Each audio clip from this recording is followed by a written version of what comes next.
Hello, basketball fans. It's me, DC, here for Fantasy Basketball Analyzer to help you get ready for week 6 of the NBA season. Let's not dilly-dally. Let's get right into the pace and defensive efficiency. So here we're seeing the teams we're kind of expecting to see. The best teams to face: Houston, New Orleans, the Lakers, Orlando, Charlotte, and then Sacramento's right on that cusp. I guess the only name out there that might make you say, what, the Lakers? But if you've been watching how they look, especially without LeBron, I don't think this is too shocking. They've also been going against some good teams. The Bulls are in that list apparently this year. The Bucks and stuff like that, which is also going to show that their defensive efficiency isn't that great, at least right now, which is going to bump them up a little bit. That's probably the only team that maybe you weren't expecting in here. The Lakers were at the 106. Let's see. They were at 106.45 last week, so going up to 107 is not crazy. It's more about other people improving, but they are a little worse. Down at the bottom, Denver, Golden State, Washington, Miami. That's what you expect. Cleveland's down there right now. I don't think that's going to last. They've got a slow pace of play, and that's helping them stay down, but especially with Mobley out for 4 weeks, the team's just got a lot of injuries right now. If they have to play more Kevin Love, like Kevin Love's been out, I think it was health safety protocols. Kevin Love has been out either way. He's back now. That's not going to help your team's defensive efficiency. So I'm not sure Cleveland's going to hang around there. Boston, Utah, or the Clippers will probably sink back down there. I don't think there's anything too shocking that we're seeing here. We are entering week 6. We have 5 weeks of data. That's what, 20% of the season, right? There's 25 weeks of the full NBA regular season. So now things have started to solidify. We'll see some little shifting here or there, or a big injury can change things. But we kind of know what we're getting into, which is good, because now we can start asserting which teams we really want to attack when we apply it to the schedule, which we will do right now. When we break down the schedule, we always want to deal with the games played. So what should stand out? Who's only got 2 games? Dallas and Denver. They're going to be pretty rough to use this week. And it's a weird week. If you look right there, we got the big empty Thursday column. It's because the NBA is celebrating American Thanksgiving. They've got the day off. And I mean, let's be honest. If they're celebrating Thanksgiving, or are they just avoiding the day that the NFL has the stranglehold on the TV market? I think it's probably more that one. Either way, there won't be games Thursday, and it's making for a wacky week. It's going to be kind of rough for streaming. You can look at the strength of schedule here. Overall, we've got 12 teams with 3 games, 16 teams with 4 games. So we have a decent volume of games as a total for the week, even though there's an entire day off for everyone, which is nice. Most teams are playing 4 games, which means it's even going to be harder to use those 2-game players. Also, the way it's stacked is going to be kind of interesting. We can talk about that as we get into the back-to-backs and streaming. So as we look at the back-to-backs, there's a couple things I want to call out here. No one has a Monday, Tuesday back-to-back, and that's a little unfortunate because that's going to influence when we start talking about streaming teams and then the waivers over the weekend. What I would have loved to have attacked is someone there, and we don't have that. But we do have a decent amount of Friday, Saturday back-to-backs, and that's going to be a big deal, I think, for streaming, right? There's the Tuesday, Wednesday you can attack, and Friday, Saturday. But I'm putting out the video early so we can try to plan ahead, right? That's why we do these on Fridays now. So if you take a look, Chicago and Phoenix are both rolling into the week with a back-to-back. So if you've got an extra move for week 5 that we're living, assuming you're watching this while week 5 is still happening, plays the Knicks on Sunday, and then they get Indy, which isn't great matchups, right? They're not terrible, but they're not positive matchups with the green light. So you may want to look and see what Bulls might be available. You know, Caruso's right around that 50% roster. He almost hit a triple-double, which made his numbers spike. But you might want to take a look there and get someone carrying in. Now, the problem is, don't move heaven and earth to do this, because Monday has 10 games. You may not even get to use someone you're picking up for streaming. But Phoenix has the same type of thing. They get Denver and the Spurs. So you could look at like Crowder or someone like that. But again, when there's 10 games on this Monday, Crowder might not end up cracking your lineup anyway. So don't like mess up week 5 trying to get ahead of it. But there is an option if you've got an extra waiver spot to burn someone to stream on Sunday and give you a little extra kick. As far as back-to-back concerns, let's run through the names of people that tend to sit on back-to-backs, or at least who we track for it. Connolly, yes, he does have a back-to-back, so he's probably going to miss a game here. Horford, no back-to-back. He's been playing some, but he has missed some, so he's going to stay on the list. Siakam doesn't have a back-to-back. Kemba, he does have a back-to-back, so he's probably going to miss one of those games. Embiid, no back-to-back, but also he's not back anyway, and it looks like he's still going to be out. He's going to be out for a total of 3 weeks, it looks, with health and safety protocols.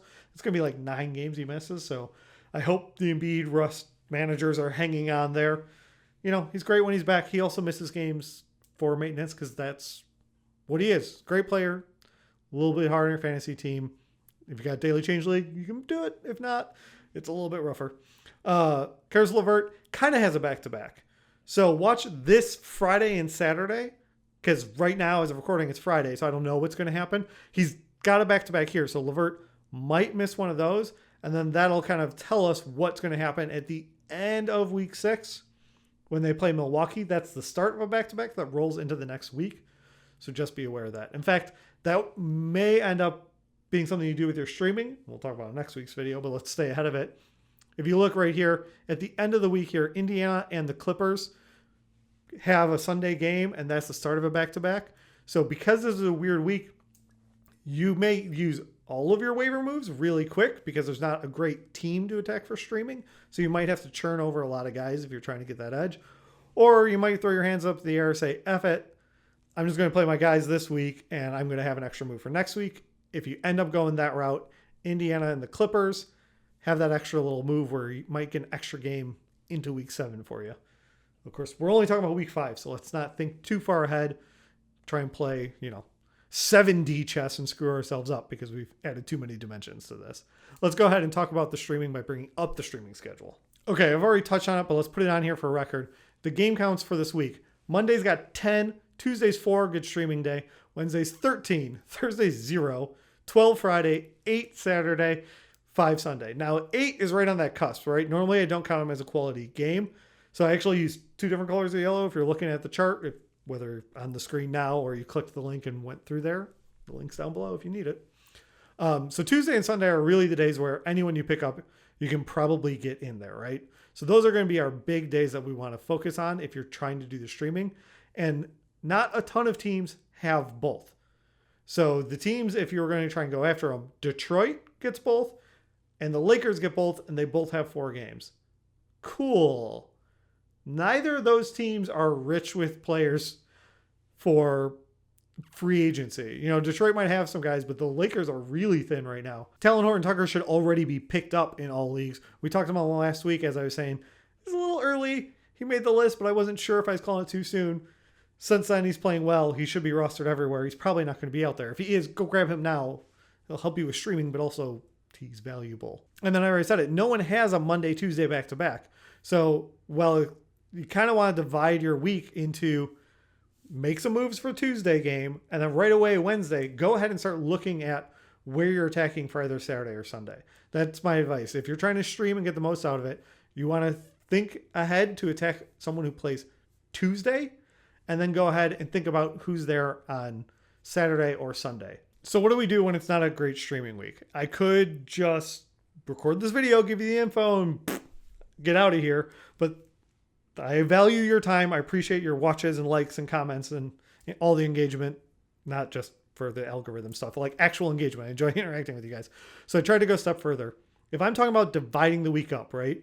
We want to attack the Tuesday and then the weekend for streaming. Really, Sunday's ideal because you're more likely to get people in there, right? Well, what's the best way we can make maneuvers now to give you that edge? So this Sunday of week 5, who has a game for a Sunday and Tuesday? Because that Monday with 10 games, you're probably not going to get anyone in there for streaming. So let's look at where we can double up. Those teams are here. I'm going to change the graphic. So Dallas, Denver, Detroit, the Clippers, the Lakers, and the Knicks. And Dallas only have 2 games, which isn't great, but they both have something early there on that Tuesday. So if you are using them here for the end of this week, potentially, and you can hang on to them, then you ditch them on Tuesday. Any of those teams, you might be able to use some moves here if you've got anything left, and that'll conserve some waiver moves so you can really try and get that Saturday, Sunday. You can try and do the Friday, Saturday back-to-back and hope that you did one move later in the week, but there's 12 games on Friday. Those 13 game and 12 game days mean you're probably not going to get anyone for streaming, so I'm really just not considering it, and we don't have back-to-backs on the weekend to take advantage of. And out of those teams, I believe I already mentioned this, the teams playing Sunday, Indiana and the Clippers play Sunday. That's actually the start of a back-to-back for them rolling into the next week. So if all of this is a little crazy, you could take that strategy of one of the teams that play Sunday of week 5 and into Tuesday, and then you go ahead and try and grab someone worthwhile that plays Sunday for Indiana or the Clippers, and then that they'll also get that game in week 7. Now, it's easy to say that in abstract. It's just, oh, go get a pacer. But there might not be a pacer out there for you, in which case, just grab a player. Well, I'm saying it's a rough week for streaming. Maybe it's easier. You just look at the best available. You pick up someone, you spot play them for that day that you can get them in there. And you can use these 2 days to go for it, not overcomplicate it. I'll be back with some names to help you look for long-term ads, or waiver claims, try and come up with some streaming options to build a battle plan. If you got some ideas ahead of me doing the weekend video, leave it down below. If not, thank you for watching. Any questions, hit me up on Twitter, hit me up in the comments.